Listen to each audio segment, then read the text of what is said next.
So today I'll be reviewing the Pokemon Journey Special Arceus the One Called the God Episode 4, A Wondrous Radiance, The Legend of Sinnoh. This is the final episode of the Pokemon Legends Arceus Special, and in it we got to see Arceus use its power to help stop Heatran in its overpowered form. So getting right into it, the episode starts off with Arceus using Judgment on everything, and it ends up taking out Team Galactic's helicopter, and as they're falling, Cynthia's Roserade manages to capture them all with Power Whip, and while that's happening we see the space-time gate slowly close, along with all the hopes of Team Galactic getting Cyrus back. Then Ash tells Arceus that they want to save Heatran, and the Lake Guardians decide to connect with Arceus to tell them how they feel, and Arceus decides to help them out. And as Heatran's power starts to surge, Arceus uses the power of the Splash Plate to create an ocean in the sky to drop on Heatran, and Ash ironically tries to warn Arceus against using water since it'll cause an explosion, which I thought was hilarious since Arceus is literally the god of all Pokemon. But Arceus gives Ash the no need to worry look, according to Dawn, and gets everything ready. And as Arceus is getting ready, they try to figure out a way to get Heatran out of the Inferno, and Ash says that they should fight fire with fire, and Dawn and Go end up agreeing to help, while Brock and Cynthia end up staying behind as backup. I would have preferred Brock actually go with them to pay homage to the connection to the Lake Trio, but I guess since Go is the new character, they decided to go with him. It kind of reminded me of how Brock was left behind in the Garantina movie when they were going to the other world. So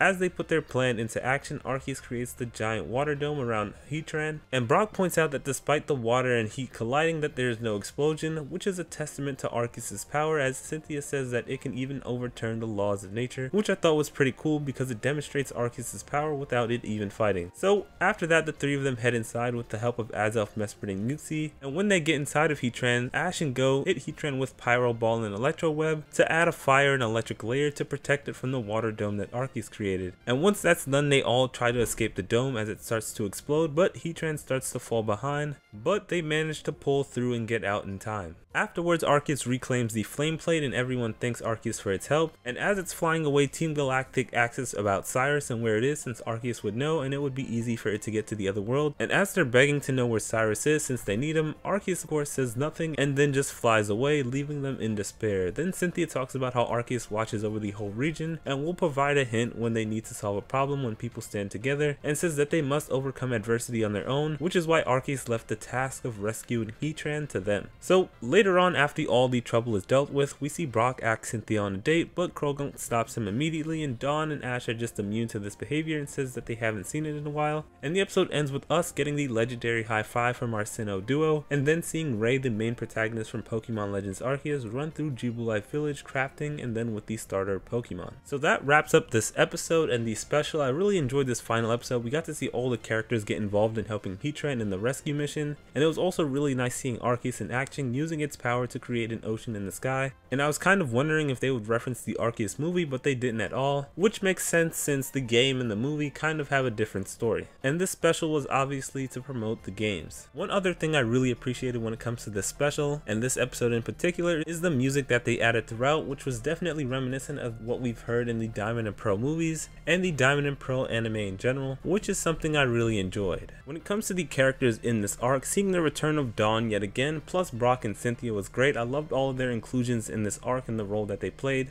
especially Brock, who made his first Pokemon Journeys appearance and played a big role with him teaching and helping Ash and the others while also being their support. My favorite Brock moment in this arc was when he decided to battle the three commanders by himself. When it comes to the starter Pokemon, it seems like they won't be keeping them, which makes sense since they didn't actually go to the Hisui region, but I think it would have been a cool catch for Dawn and Go at least. I'm kind of surprised that we didn't get anything Hisuian related aside from maybe those Garchomp kimonos at the beginning, and obviously the reference to Arceus, who's been watching over the region. I kind of feel scammed since I thought we'd at least see one Hisuian Pokemon aside from maybe that flashback that we had in episode 1, but we didn't really get anything Hisui related. But despite that, I still really enjoyed the special, even though it wasn't exactly what I thought it would be.